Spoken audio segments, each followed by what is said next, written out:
The flickering fluorescent lights of the sari-sari store cast long, dancing shadows as Aling Nena counted the day's earnings. Outside, the humid Manila night throbbed with the sounds of jeepneys and karaoke bars.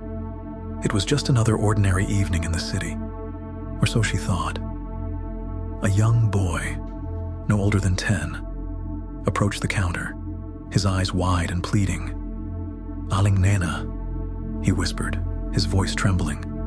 "Pupabili po ng kandila. I'd like to buy a candle, please." Aling Nena, a kind woman with a soft spot for children, smiled. "Is it your birthday, hijo?" she asked, reaching for a small white candle.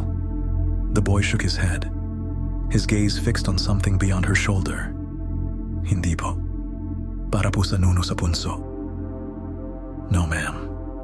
It's for the old man of the mound." Aling Nena's smile faltered. Everyone knew the stories about the nuno sa punso, the grumpy old spirits that lived in termite mounds. They were said to be easily angered, bringing misfortune to those who disturbed their homes. "Hijo," she said gently, "you shouldn't disturb the nuno. It's best to leave them be." But the boy insisted, his eyes filled with a strange urgency. "Kailangan po, Aling Nena. Kailangan ko pong humingi ng tawad." "I have to, Aling Nena. I need to ask for forgiveness." He explained that while playing with his friends, he had accidentally kicked a mound of dirt, not realizing it was a nuno's home. Now, his Lola was sick, and he feared he had angered the spirits. Aling Nena, seeing the genuine fear in the boy's eyes, relented. She handed him the candle, along with a small box of matches.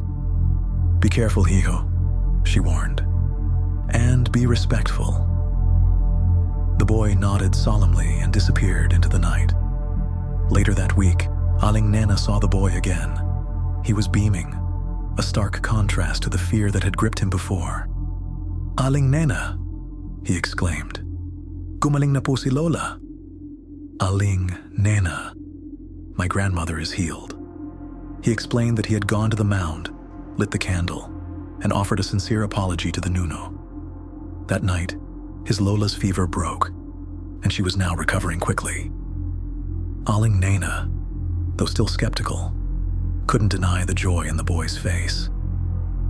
Perhaps, she thought, there was more to these old stories than she realized. Perhaps, in a city filled with noise and concrete, a little respect for the unseen could go a long way.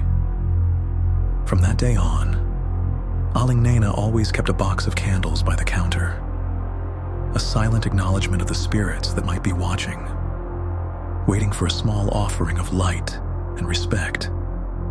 And every now and then, when the city noise faded and the shadows grew long, she would swear she heard a faint whisper of thanks carried on the evening breeze.